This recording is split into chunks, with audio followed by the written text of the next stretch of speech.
آزادی کے ساتھ اسلام جڑا ہوا تھا.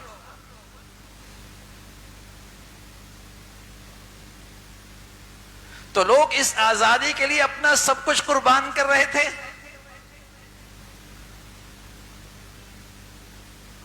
لیکن 70 سال سے ہم نے اسلام سے بے وفائی کی. بدقسمتی ہے اس ملک کی، اسے 70 سال میں ایک بھی ایسا حکمران نہیں ملا جسے اپنی ذاتی زندگی اور قومی زندگی میں اسلام قابل ترجیح ہو. اس کی ذاتی زندگی میں، انفرادی زندگی میں اور قومی زندگی میں اسلام اس کی سب سے بڑی ترجیح بن جائے.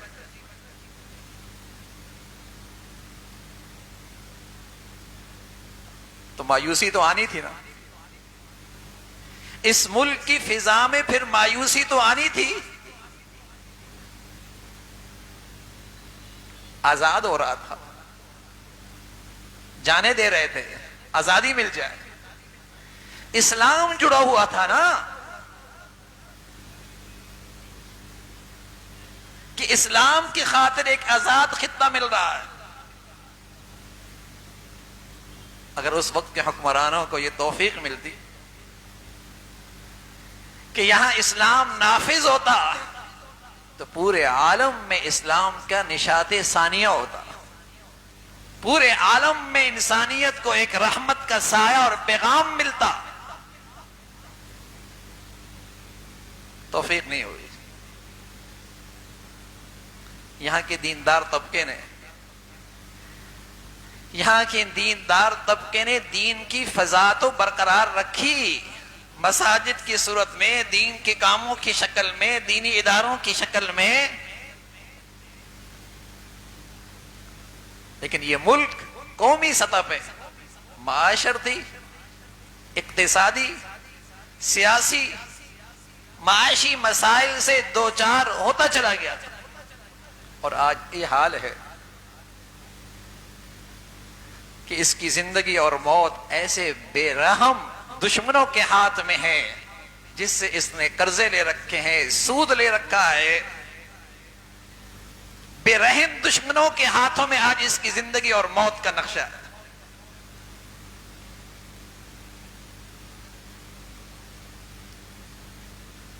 حالانکہ دانشمند قومیں ہمیشہ عددی اکثریت پر فخر کیا کرتی ہیں کہ ہماری بڑی تعداد ہے. عددی اکثریت کہ ہماری تعداد زیادہ ہے. ابھی سعودی نائب وزیر آیا تو اس نے آپ کے ملک میں اتنی بڑی عددی اکثریت ہے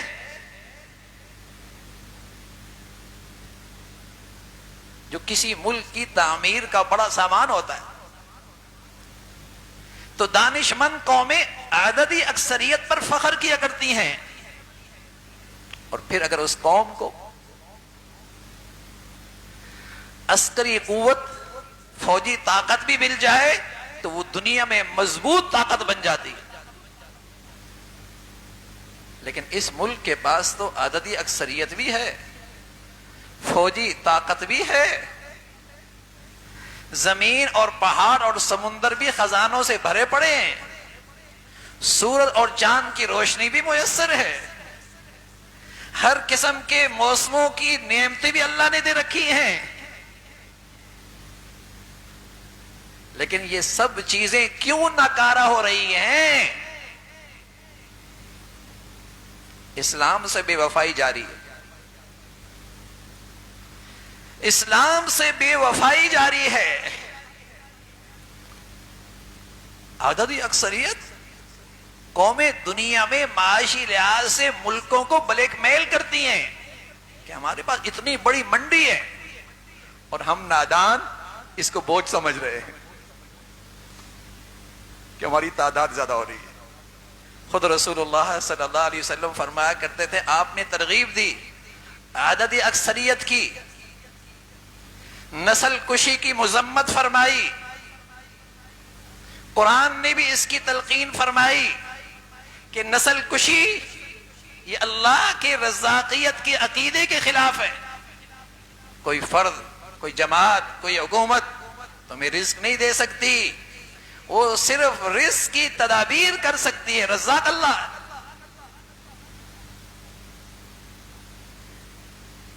آپ کے پاس تو عددی اکثریت تھی، فوجی طاقت تھی، عسکری طاقت موجود تھی، زمین سمندر پہاڑ خزانوں سے بھرے ہوئے تھے، سورج چاند کی چمکتی روشنی تھی، اور ایسے شاندار موسم، پھر کیوں غیروں کے اور بے رحم دشمنوں کے محتاج کیوں بنے؟ نہ اہل لوگ جو اسلام سے بیزار تھے، جن کی ذاتی زندگی میں بھی اسلام نہیں تھا اور قومی زندگی کے اندر بھی اسلام ان کی ترجیح نہیں تھی، اس کا نتیجہ ہے کہ آج ہم آزادی کی برکات سے محروم ہو رہے ہیں، اور ہماری نئی نسل اس قدر مایوس ہو چکی ہے کہ یہاں رہنا نہیں چاہتا۔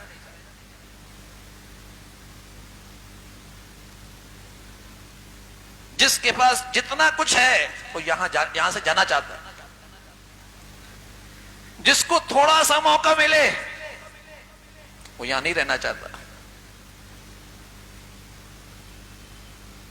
ہم نے 70 سال سے قوم نہیں بنائی، ذہن سازی نہیں کی، اسلامی خطوط پر اپنی قوم کی تربیت نہیں کی کہ آج کا سرمایہ بھی جا رہا، وسائل بھی جا رہے، افرادی قوت بھی جا رہی۔ ہمیں تو کہتے ہیں تمہاری افرادی قوت تمہارے لیے بوجھ بنی ہوئی ہے، ہاں؟ اور دنیا کی مشینیں جہاں بوڑھے بوڑھے ہیں انہیں افرادی قوت سے چلانا چاہتے ہیں۔ فضا ایسی بنا دی کہ ہمیں اپنے ملک سے مایوس کر دیں، تاکہ یہاں کی دولت، یہاں کے وسائل، یہاں کی افرادی طاقت باہر جائے اور صرف باہر جا کر نا امید نہ ہو، فخر بھی کرے میں تو فلاں ملک گیا ہوں۔ کتنی بدقسمتی ہے۔ صلاحیتیں بیٹا مسلمان کا، اولاد مسلمان کی، سرمایہ مسلمانوں کا، دولت اسلامی خطے کی، اور یہ ساری چیزیں کام کس کے آ رہے ہیں؟ اسلام کے دشمنوں کے کام آ رہے ہیں۔ بھائی افسوس، متاع کارواں جاتا رہا، وائے افسوس متاع کارواں جاتا رہا، کارواں کے دل سے احساس زیاں بھی جاتا رہا۔ متاع کارواں جاتا رہا، کارواں کے دل سے احساس زیاں جاتا رہا۔ کیا لٹ گئے؟ کیا کچھ ضائع ہو گیا؟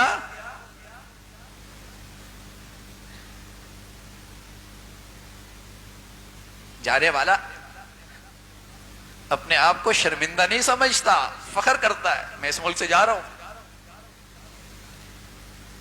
فخری انداز میں کہتا ہے میری وہاں جاب لگی ہے، میں ان کی مشینوں کا پرزہ بن رہا ہوں، میری صلاحیتیں ان کی ملک کی تعمیر اور تاریخ ترقی میں حصہ ڈالیں گی۔ شرمندہ نہیں ہوتا، فخر کرتا ہے۔ ہم نے پڑھایا ہی ان کو ایسا ہے، ہم نے سکھایا ہی ان کو اس کا ہے۔ جب تم آقا کا نظام تعلیم دو گے اور ان کی ماحول بھی دو گے تو وہ آقا کے بندے بنیں گے نا، اپنے ملک کے تو نہیں رہیں گے۔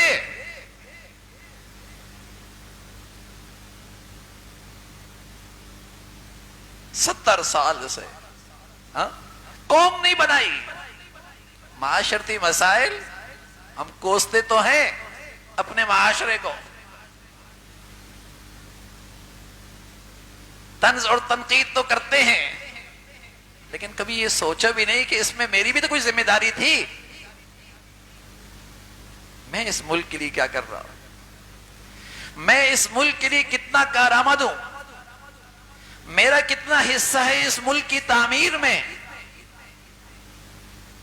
میں اپنے صلاحیتوں سے اس ملک کی کیا خدمت کر سکتا ہوں۔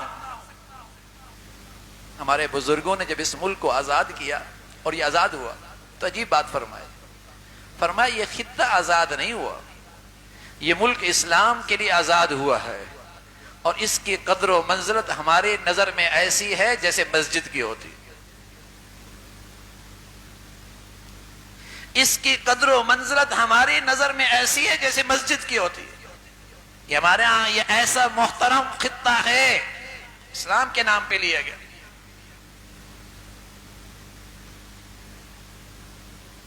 اس کی ایسی اہمیت اور ایسا احترام ہے ہمارے دلوں میں.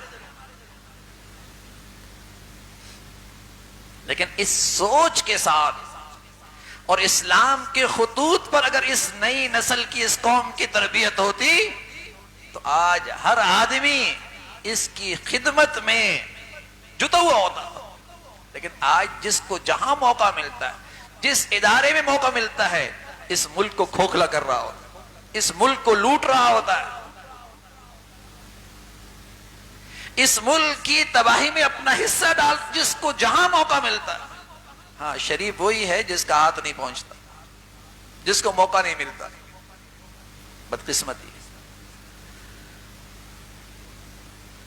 تو میرے عزیزو، یہ ملک اسلام کے ساتھ جڑا ہوا تھا، اس کی آزادی اسلام کے ساتھ جڑی ہوئی تھی. اور یہ بھی اچھی طرح ذہنوں میں بٹھائیں کہ اس ملک کی بقا اور اس ملک کا استحکام اور اس ملک کی حفاظت وہ بھی اسلام سے وابستہ. اس ملک میں مختلف قومیں ہیں، مختلف زبانیں ہیں، مختلف قبائل ہیں، مختلف لوگوں کی بولیاں ہیں. لیکن اگر ان سب کو ایک قوم اور اس ملک کی سچی وفادار کوئی چیز بنا سکتی ہے، وہ اسلام بنا سکتی ہے.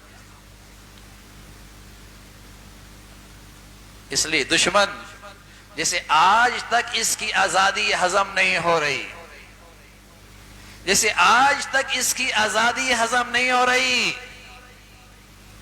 وہ اسے ٹکڑے میں تقسیم کرنا چاہتا ہے. وہ علیحدگی پسند لوگوں کی پیچھے سے سپورٹ کرتا ہے، بلکہ علل اعلان بھی جو دین دشمن ہے اس ملک میں، ملک دشمن ہے،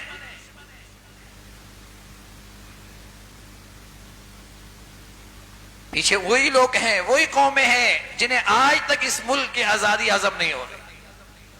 لیکن اللہ کا وعدہ تھا، اللہ کا وعدہ ہے، بولا یبدلنہم من بعد خوفہم امنا.